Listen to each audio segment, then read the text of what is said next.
ऐं ग़रीब माण्हू आहियां, कोन थो वठां। हाई लेवल सां ऐं मथां जेको सो थाणे ते जेको आहे सो ज़ोर पियो त हिनखे FIR करियो, त हीउ जेको आहे गिरफ़्तार करियो, हिनखे मजबूर करे, हिनखे मायूस करे पाण इन ते कब्ज़ो करियूं। इन जे लाइ हिननि मुंहिंजे मथां FIR कराई ऐं FIR इहा जेका आहे सा उन्हनि कराई आहे। मुंहिंजो हालांकि मुंहिंजो पेरियां ॻोठु जेको आहे उन ते 2022 में मुंहिंजो केस हले पियो। उन हूंदे बि जेको आहे हुननि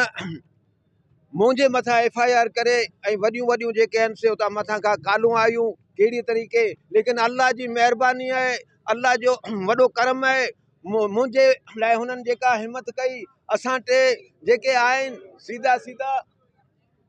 सीधा जेके आहिनि असांजे ॻोठ जा ख़ालिद आहे या अरशद आहे या त सिकंदर काज़मी आहे या इहो मुबीन जोखियो आहे, इहे हुननि सां यूसुफ नूनारीअ सां ऐं परवेज़ पठाण सां ऐं इहो जेको आहे ऐं ॿिया बि अहिड़ा ॿ टे जेके आहिनि उन्हनि सां गॾु जेके आहिनि हे उन्हनि जा सहूलियतकारनि ऐं उन्हनि खे हिननि जेको आहे सो विहारियो आहे। तॾहिं हे जेके आहिनि से असांजे मथां ज़ुल्म कनि पिया। ख़ुदारा अॼु आऊं दुबारा पेरियां 2019 खां वठी 2018 खां वठी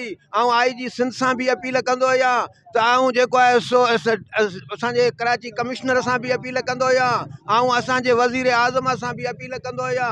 असांजे सदर सां बि अपील कंदो आहियां त ख़ुदारा हे जेके आहिनि मुंहिंजे मथां कूड़ा केस दाख़िल पिया कनि ऐं मूंखे मारण जूं धमकियूं पिया ॾियनि। इन जे लाइ करे जेको आहे गवर्नमेंट सां ऐं हुकूमत सां ऐं वॾे सां इहा अपील करियां थो त हे जेके काब्ज़ जेके आहिनि इन्हनि खे झलियो वञे ऐं इन्हनि खे जेका सख़्तु सज़ा ॾिनी वञे ऐं इन्हनि जे मथां क़दम खयो वञे ऐं असां ग़रीबनि खे, असां यतीमनि खे, असां बेसहारनि खे असांजा पंहिंजा घर ऐं तॾा बचाए ॾियो।